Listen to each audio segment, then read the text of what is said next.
Thank you for joining me. My name is Diana of Webinars by Rockwell. This video is designed with the administrative professional in mind and the unique job duties and tasks we are expected to do every day.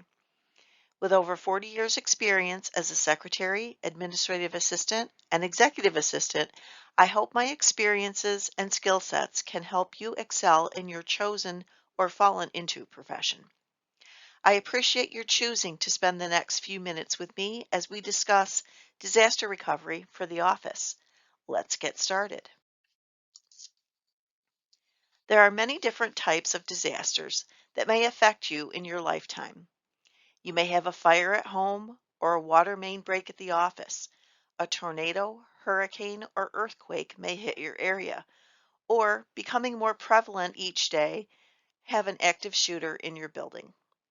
Each type of disaster is different, but much of the preparation is the same. Those similarities are what we will cover in this session. Fires damage the most property of all of these types of disasters. Not only does the fire destroy buildings and their contents, but the water and smoke damage from putting out the fire also does a significant job finishing up the destruction. Fires are horrible, and I hope you never have to deal with the aftermath of one. As we all know, there are many ways a fire can start. Of course, the first line of defense is to stop it from happening. And that would be another topic of discussion. Suffice it to say that many companies have rules against having candles or candle warmers in the office just for this reason. In my teens, I was babysitting my infant nephew and had left a candle burning on a bookcase next to the bed, only to have it spill over onto the bookcase and set it on fire. No one was hurt, but he had been a preemie, and I felt horrible for endangering his life yet again. Our focus will be on how to plan ahead so that your company records are protected while you deal with the aftermath. The first thing you need to consider is what is the absolutely most important item in your office or home. At home, I have a metal document box that has our birth certificates, marriage license, insurance policies, loan papers, mortgage documents, car titles, and those types of papers.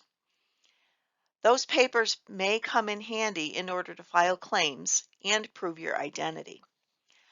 I also made a video on my phone and saved it to the cloud of the contents of my home. I went through each room and in documentary style, I read the names of the antique books, stated the age of the china cabinet, as well as a close-up of all the trinkets that I've collected over the years. This video would come in handy if all of those contents were lost. Think along those same lines in your office. In my office, we have much of our system in the cloud and backed up off-site. Our data center is next to my office, so if our building burns down, the backup will serve as our primary source of data. Because we're a college, we keep student records as well as employee records, accounts payable and receivable, certification on tenured faculty, grades, honors, and much more. I work in the IT office, and we would need our purchases, inventories, vendor contracts, emails, and cell phones. Therefore, hearing the fire alarm go off, my first action would be to grab my purse, coat, cell phone, and my laptop. I work on a laptop instead of a desktop and have a keyboard and monitor just like I would for a desktop. Makes my work files much more portable so I can work from another building or from home if necessary. I would then lock my office door and make my way to the exit of the building. Don't be like Mary Richards of the Mary Tyler Moore Show, who was faced with a fire and didn't know what to do, so all she did was grab the wooden M decoration off of her wall and run out of the house in her pajamas.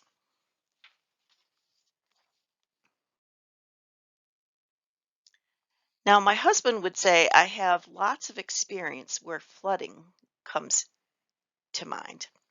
I was 13 years old when the Agnes hurricane came through New York State in 1972. It had rained for 2 weeks, but cleared up for 2 weeks.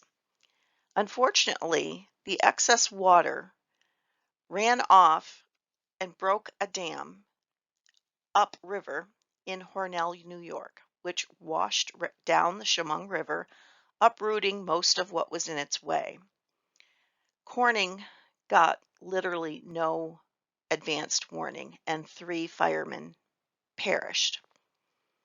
The city of Elmira was directly in the path after Corning, and it brought with it dead animals, parts and pieces of houses, cars, and trees, even a bridge. Since the river runs directly through the middle of Elmira, both the north side and south sides were flooded, including my home and my school. No one thought it was going to flood, so when the police were driving through our neighborhood at 2 a.m., telling us to evacuate, few did. No one in my family packed a bag or took anything special with them. I did pack pajamas and a change of underwear. By divine intervention, my mother had rearranged the hall closet 2 weeks before this happened. She moved our family photos, going back to the 1940s, from the floor to the closet shelf. We were displaced from our home for over a month, and we should have been out longer than that. The water, electric, and gas were all shut off so that they wouldn't have fires or explosions. We spent the night in a school. It was my junior high, and I had just finished 9th grade. But I neglected to open my locker, which was right around the corner from the gym where we slept, to get out my favorite raincoat and my yearbook. They moved us during the day, and that night my school flooded and everything was disposed of that was left behind. We had no clothes, nothing to sleep on, and were handed out army cots and wool blankets. We even had to have typhoid shots because the water was contaminated. Scores of people came for miles to help clean up and clean out. After a couple weeks of cleaning, my mother had to go back to work and help clean up her workplace as well. The lessons learned at an early age have stayed with me for the last 40 some odd years. And I'll just share a little bit of what I have perceived as lessons. If no one dies, keep your sense of humor. It's just stuff and can be replaced. Keep valuables like pictures high on a shelf. Scan older pictures and keep them on CDs or in the cloud or thumb drives. Water is not clean and has a current. Flood mud sticks and seeps into the floors, and even after cleaning, it seeps back out until it finally dries. Again, I would suggest have a video stored in the cloud of your home, room by room. Interesting tidbit, in the city of Elmira, the SBA claimed that not one black and white television was lost during the flood of 1972 because they offered us replacement value for items lost. So everyone claimed they had a color television. The other little bit of advice I would say is help others during a crisis. A classmate and myself helped unpack boxes of food that were brought in by helicopter and stacked in the cafeteria at the school. And we also helped in the infirmary. We actually ended up staying up for about 72 hours until we finally crashed, just helping out wherever we could. And I don't think it was altruism at that age. I think we just needed to be busy. So, how do you prepare for a flood? Number one is to keep the video of your house inventory and scans of pictures. Have that important box of documents handy. Most of the time with flooding, you do have advanced warning, so that makes it easier to take things out of the house. Make sure you bring your purse, your cell phone, your computer, and if you have the time, pack a few clothes.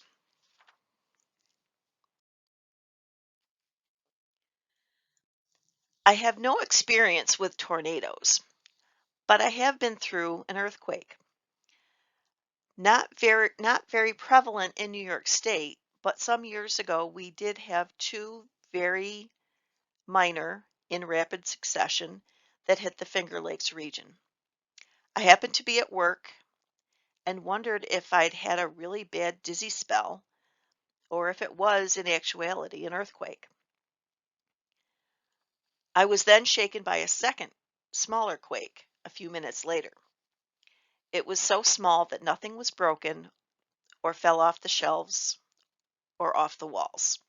It just took everyone literally by surprise.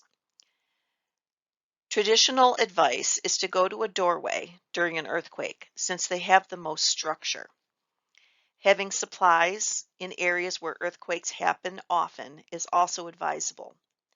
Water, canned foods, and a can opener, flashlights, extra batteries, blankets, a first aid kit would all be helpful. Staying put and keeping others calm is the best way to get through the weight of emergency personnel, especially if you are trapped. There is literally no time to grab things and run in an earthquake. Tornadoes, hurricanes are masters of destruction. They wipe out one block and don't touch the one next door. As you've heard, getting to a safe place is the best advice here. I've heard it often sounds like a freight train heading towards you, and the sky turns an eerie yellow color. As far as I can tell, a tornado is dry and a hurricane has rain, as well as the wind. As you've been told, go to the cellar, or if your home does not have one, take the mattress to the bathtub and cover yourself with it. The plumbing has the second best structure. Stay away from windows. And if you do have advance warning, there are several options. You can leave the storm path or board up your windows and doors. You can gather with the elderly, they are alone, and keep them safely with you. Remember, the eye of the storm is false hope that it's over. It's dead calm in the eye, and the rest of the storm will be along soon. So stay where you are if it's safe. Clean up after a tornado or earthquake is just to recover as much of your valuables as possible.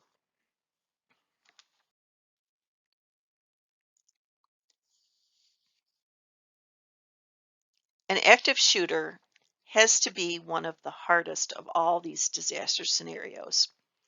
We've all seen the reports showing the aftermath of a shooting spree, and they've become so common that unless it affects us directly, we don't really react to it as much anymore. The law enforcement school of thought is the same whether you're in a school, factory, office building, post office, or a home.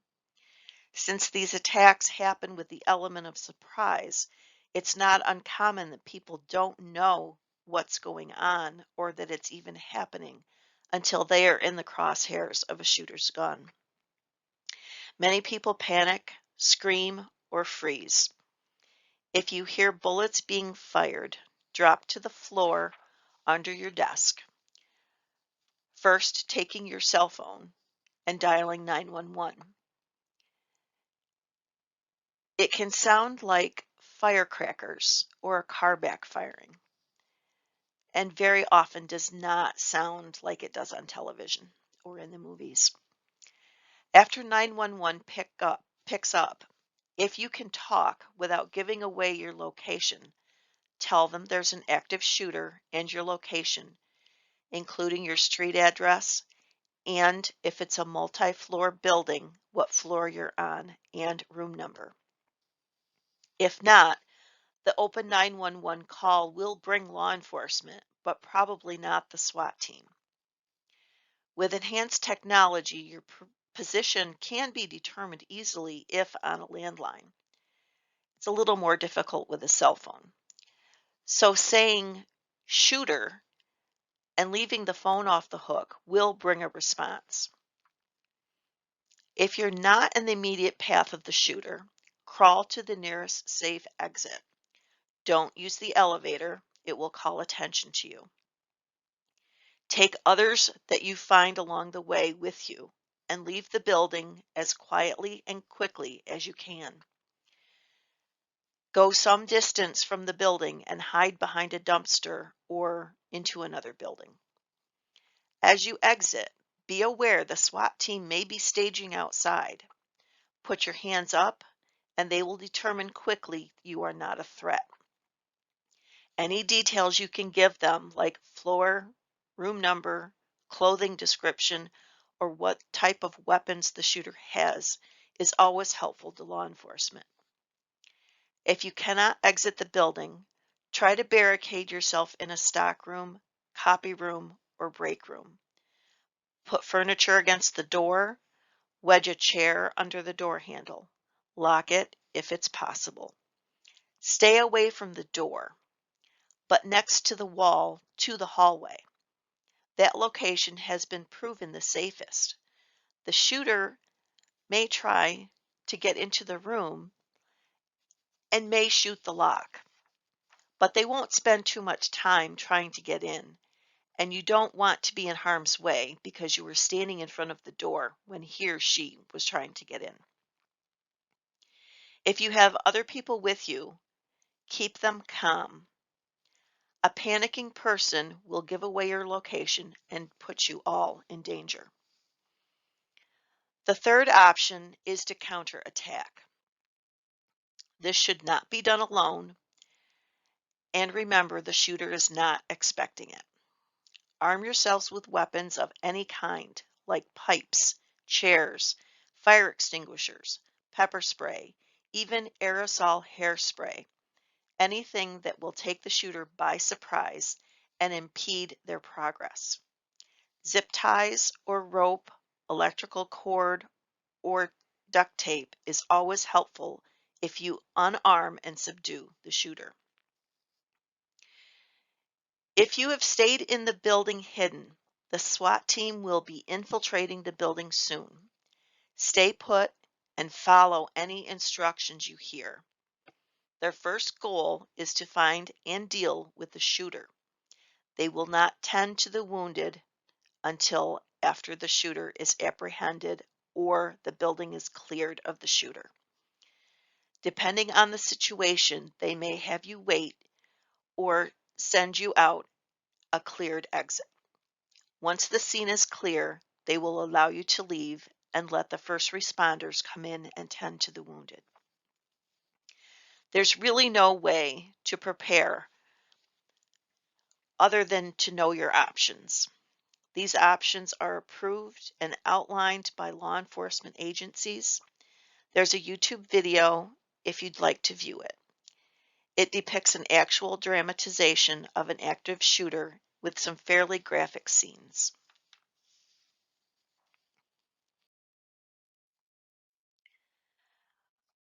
For identity theft,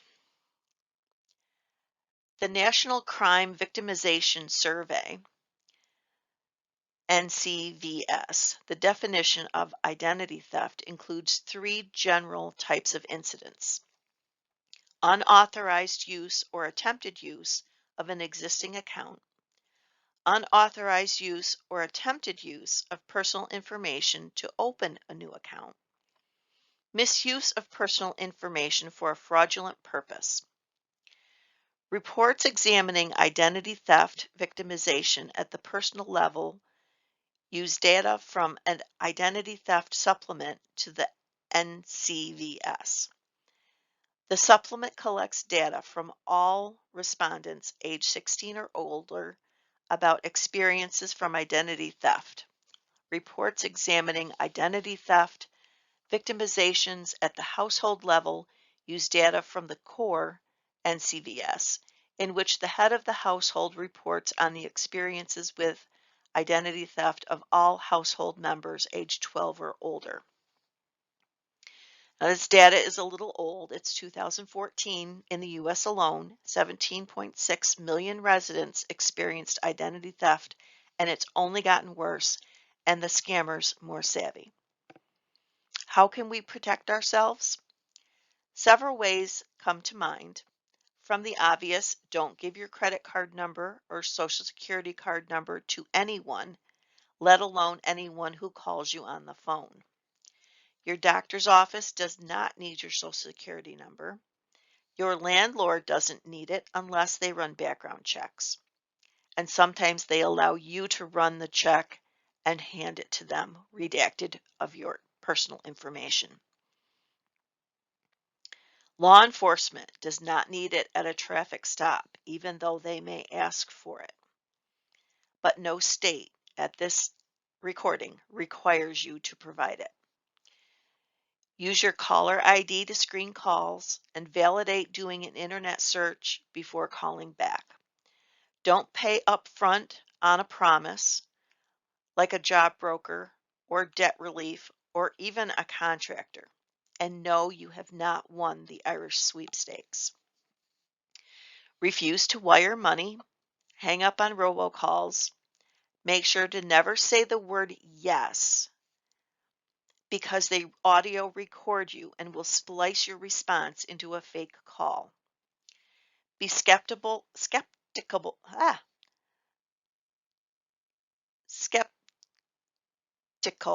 about free offers.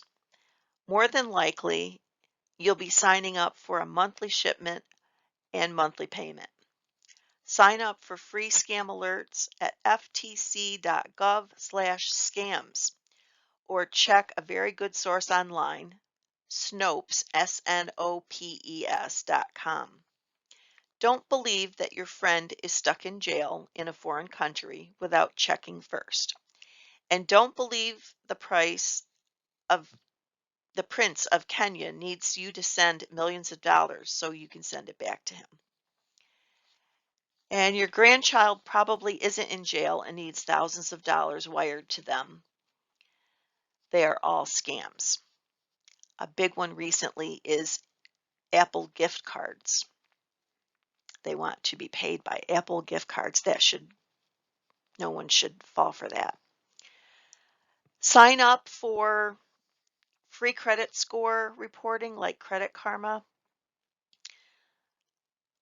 They take the credit score reporting agencies and provide them to you. They do have a little bit of a delay, so things are not up to the minute with them, but they're free.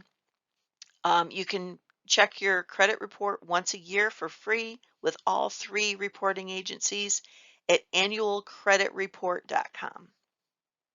Some scammers are so good that they recreate and duplicate websites that look just like the official one. However, the URLs have been rerouted to their site to scam you from your information and your money. Tips that I've learned along the way: if you're leery about spending money on a credit card online, which some people are still leery of doing any shopping online, go to a store and purchase a refillable Visa or MasterCard. Then you can use that online And if that number becomes compromised, you haven't lost your life savings. My bank holds me responsible for the first $50. So if you want to keep $50 on your card, that's the most you can lose in either scenario. If you need to make a purchase, load the card with what you need just for the purchase, and you're good to go. Learn the HIPAA laws. I'm amazed at every doctor's office, ER, and pharmacy that shout out people's names, keep a handwritten list of patients, all right after you sign a paper that you know and understand your HIPAA rights. Years ago, I went on a weekend trip to Oswego up on Lake Ontario. When getting in the car that morning, I felt my lower back go out as I was walking down the stairs with my suitcase. Every mile, my back got worse and worse. So by the time we arrived, I had to be helped out of the car. After suffering for a few more hours, I decided I had to go to the ER.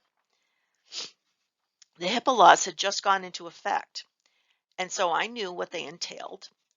We were sitting in a very large room full of people, and it was all open. You gave your name to the nurse at the desk and waited your turn to be triaged. Excuse me. The intake area was just an open room with a desk in the corner where I was asked my name, date of birth, social security number, my home phone number, address, and a bunch of other questions. Most of the people were just answering the questions like everyone in the room could hear them. When it was my turn, I asked if I could write my answers down, and the clerk looked at me like I was crazy. At that point, I was in so much pain, I really didn't care. I just wanted some good pain meds and a good night's sleep. This January, my husband and I went to the eye doctors for new glasses. The receptionist opened up a book on the counter and asked us to sign it. We could see everyone else's names very plainly. Closing the book was their way to protect your privacy. I was signing away my acknowledgement of the HIPAA laws when they were exposing everyone's name, which is against the HIPAA laws. Some doctors' offices will ask for photo ID and your insurance card. The reason? Because people are using other people's insurance cards to get care. Some of the biggest thefts are perpetrated by employees. In the manufacturing and retail industries, theft is a huge problem for companies. But did you know that you can be prosecuted for falsifying your timesheets or embellishing your expense reimbursements, especially if you work for the government? Then there's the more sophisticated check tampering by adding zeros or creating fake checks, like in the movie Catch Me If You Can.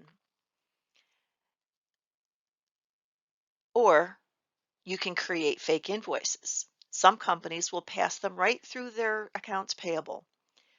We've had several in my small village of less than 5,000 people of people taking money to pay for their own personal bills by setting up a fake company and passing invoices through. And they only got probation and restitution as their criminal sentence. Some people go so far as to get a mortgage on a house they are not buying and do not own. They run off with the money and you're left with a lien on your house. One of the worst I've seen is parents taking out utilities, cell phones, or credit cards in their children's names and social security numbers, and then defaulting on the amount owed. I know a child this happened to. The mother's no longer involved in the child's life, but her credit was ruined at the age of 8 because of a selfish adult. I would suggest you go back to your office and homes and institute as many of these recommendations as you can. If your office does not have a disaster recovery plan, suggest they create one. There are templates online, or I could ask permission to share mine. You could add that to the comments if you're interested in seeing ours. It should also include a communication plan and who is responsible for each part of the plan. In ours, we have a phone bridge set up just for that purpose. And recently we did have to use it when a transformer blew up on the west side of campus, taking power down to the entire village. My boss told of her experience at the University of Rochester, which is a medical teaching hospital. A power outage occurred, and unfortunately, surgeries were going on, and a robot was suddenly immobile inside a patient and had to be cut out. They instituted the conference bridge, which stayed active for 72 hours until everything was back up and running. Your IT systems do not take well to a sudden, abrupt shutdown. My office has had power outages that cost us upwards to $70,000 to repair for damage.